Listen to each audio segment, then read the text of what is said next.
Bapak Mama, saudara-saudari yang dikasihi Tuhan, Shalom. Sekali lagi Shalom. Tolong kasih senyuman dulu. Karena tema kita hari ini adalah berbahagialah orang yang takut akan Tuhan. Jadi kalau dibuka tidak senyum menjadi pertanyaan bagi kita.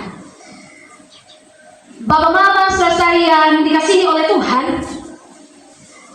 sebenarnya apa itu bahagia? Saya juga sebelum menyiapkan khotbah ini saya berpikir bahwa apa itu bahagia. Jangan sampai saya menyampaikan sesuatu yang salah. Jangan sampai bahagia itu berbeda dengan perasaan senang, berbeda dengan perasaan sukacita. Ternyata ketika saya mencarinya di Kamus Besar Bahasa Indonesia bilang bahwa bahagia itu adalah perasaan senang, tentram, bahkan bebas dari hal-hal yang menyusahkan. KBBI bilang bahwa kebahagiaan itu berarti bebas dari hal-hal yang menyusahkan, dan bahagia itu adalah perasaan senang dan tentram. Dan kalau berbicara tentang kebahagiaan, setiap orang mendambakan yang namanya bahagia. Tidak ada orang yang mau susah di hidup. Tidak ada orang yang mau merasakan perasaan yang menyusahkan hatinya. Tidak ada orang yang mau merasakan penderitaan, galau, gundah gulana. Makanya semua orang berlomba-lomba untuk mencari kebahagiaan dalam hidupnya.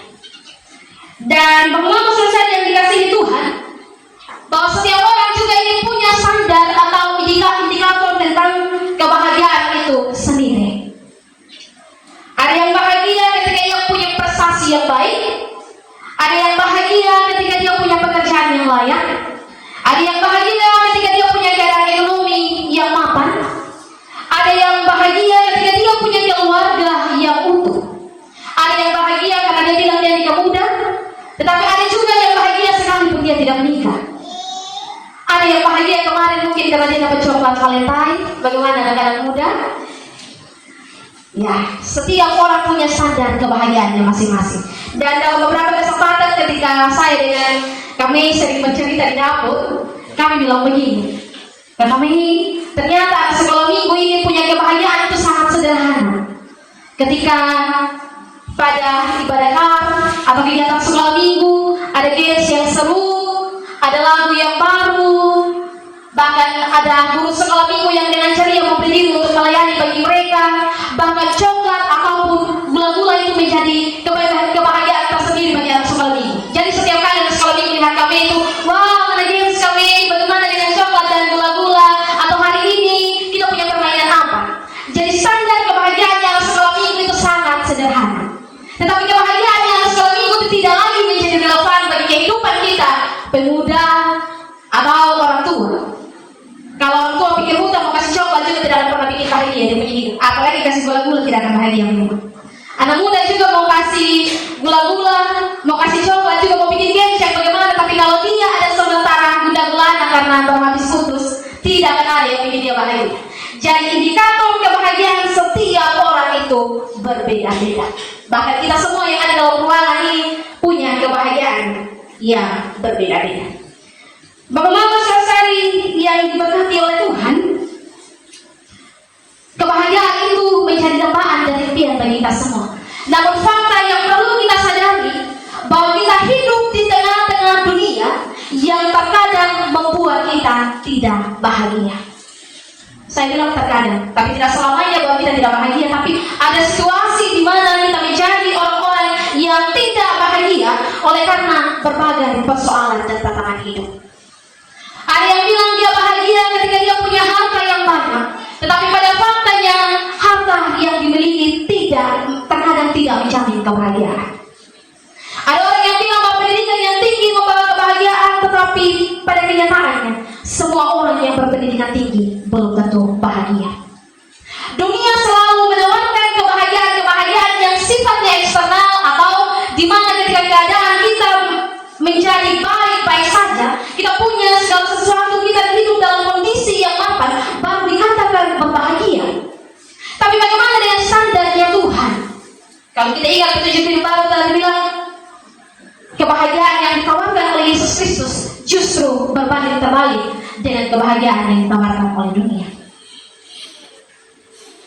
Justru kalau dibilang kebahagiaan yang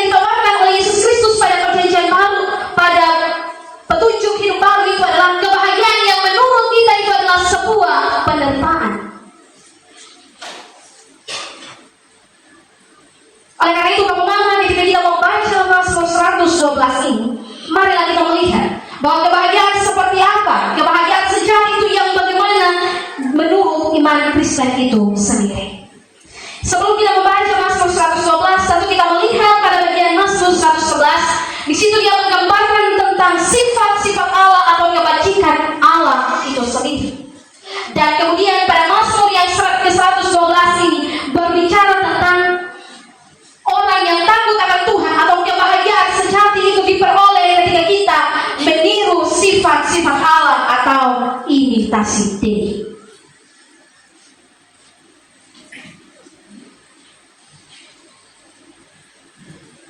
Menurut Mazmur 112, dia menggambarkan bahwa bahagia atau berbahagialah pada ayatnya yang pertama.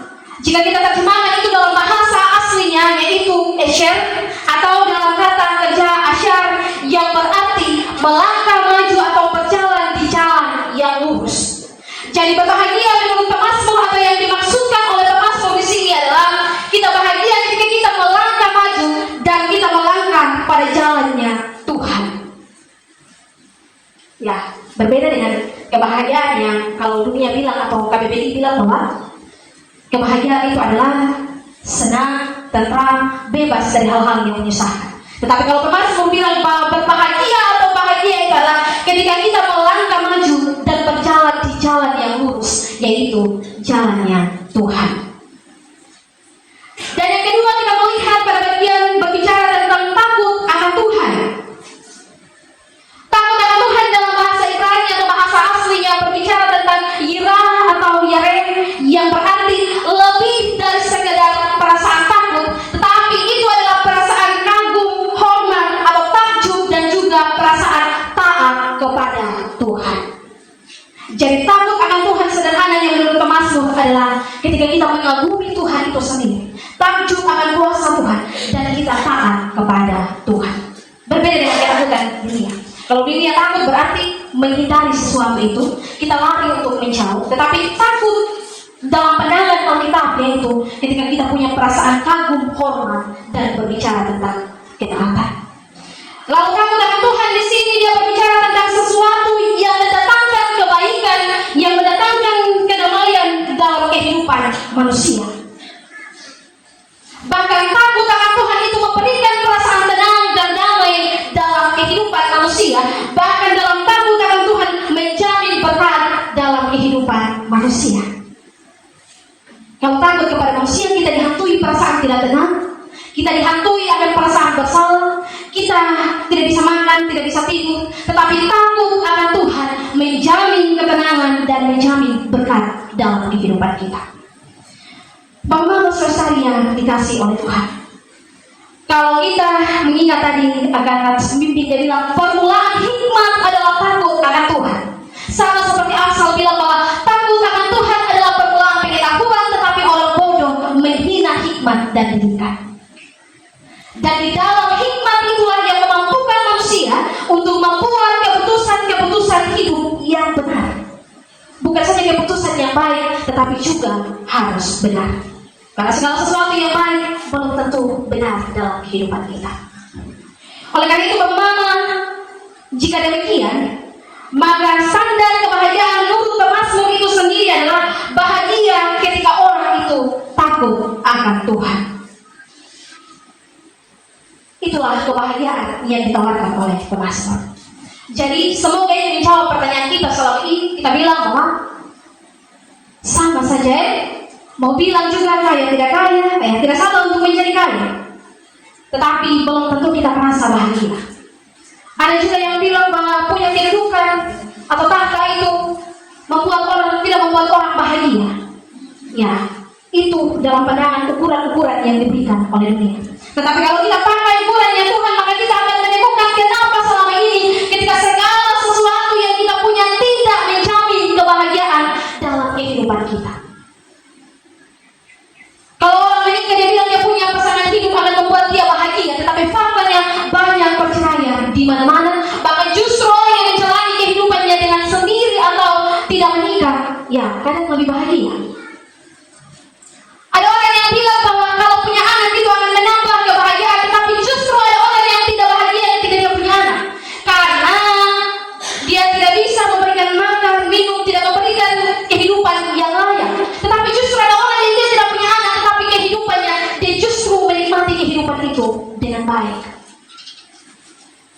Bapak Mama jangan cepat-cepat suruh orang nikah. Karena belum tentu bahagia. Jangan bagi kesusahan kepada orang lain. Kalau orang masih berkumpul dalam yang punya rumah tangga, mungkin dia belum memiliki keturunan sekarang, jangan bertanya terus. Karena belum tentu kita yang punya keturunan ini ada sementara berbahagia. Semua punya ukuran kebahagiaan masing-masing. Kalau orang masih berkumpul mencari pekerjaan, jangan hantui dia siang hari malam kapan dapat kerja. Bantu dia untuk menemukan pekerjaan yang tepat.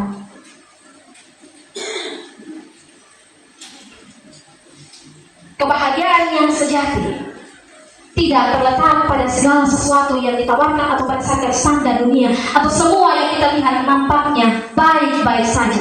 Tetapi kalau kita melihat kebahagiaan menurut temasnya, bahwa sekalipun kita berada di tengah-tengah dunia yang tidak membahagiakan kita, amburadul hidup, bahkan kita bersedih, tetapi kebahagiaan hanya kita beroleh kalau kita tetap berpegang pada Tuhan. Jadi jangan bilang juga bahwa angka PC 1 jerigen itu membuat kita bahagia dan tenang. Jangan. Ada yang bilang gitu. Saya masih tenang, saya punya hati dengan otak dulu. Lalu minum mabuk, pulang keluarga yang hancur, istri yang dipukul, anak-anak yang dipukul, caci maki dalam rumah tangga.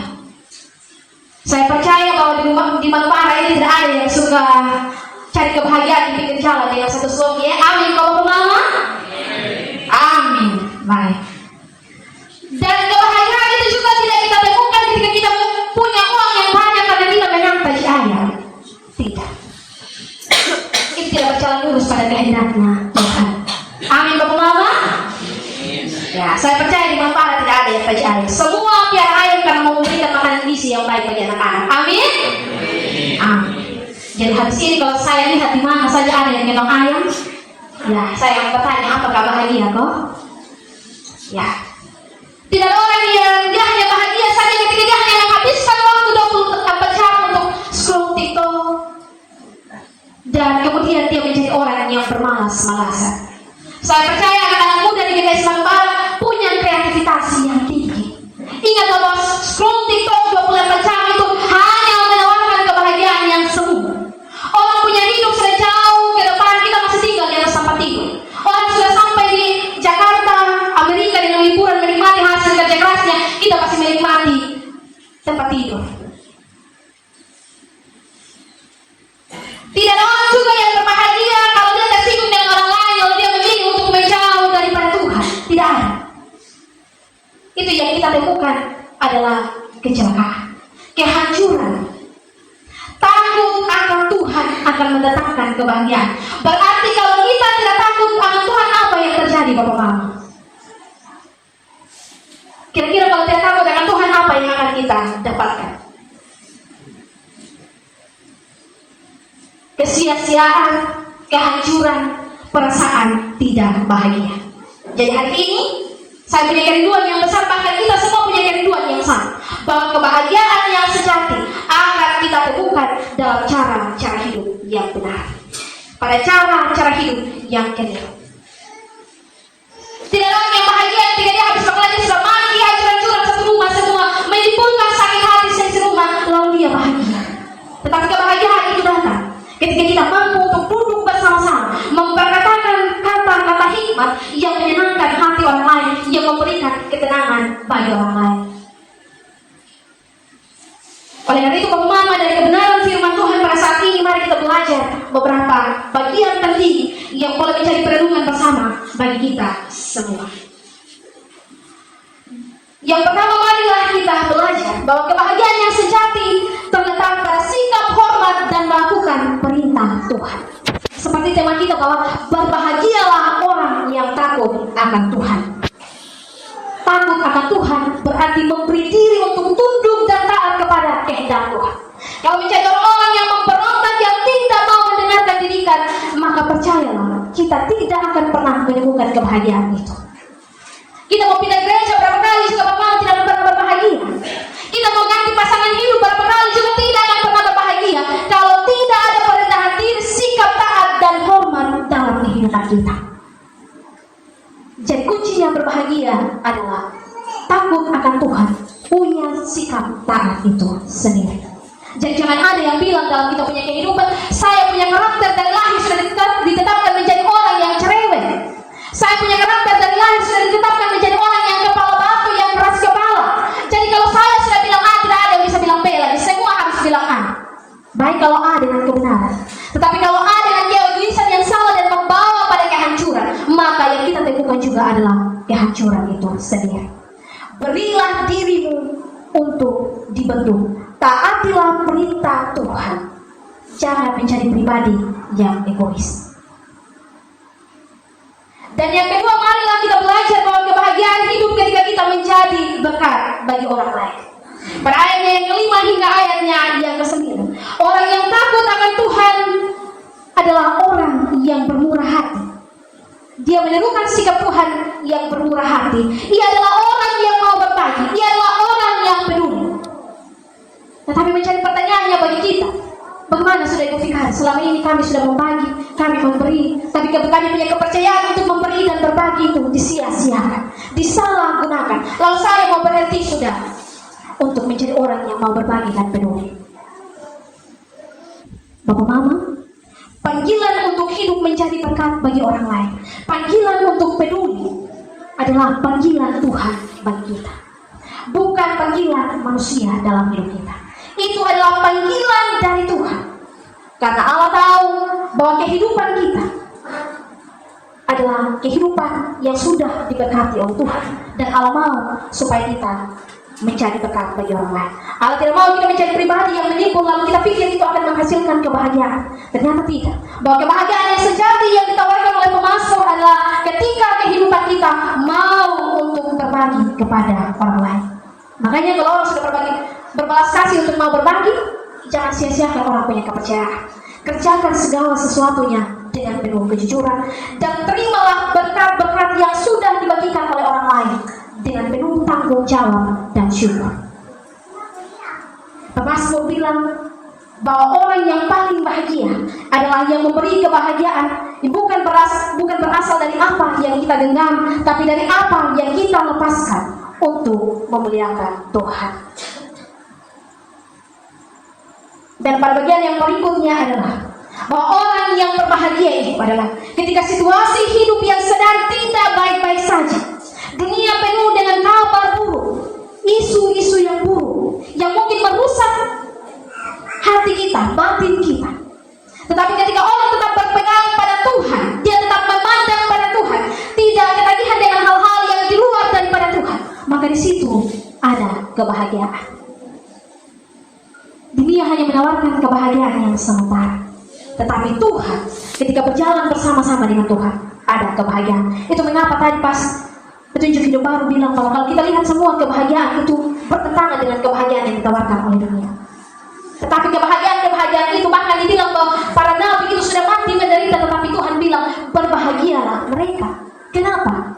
Karena kebahagiaan mereka adalah ketika mereka berjalan lurus, tetap berpegang teguh kepada Tuhan. Sekalipun dunia menawarkan kebahagiaan yang semu, tetapi tetap memegang erat akan perjanjian Tuhan. Makanya Tuhan bilang berbahagialah.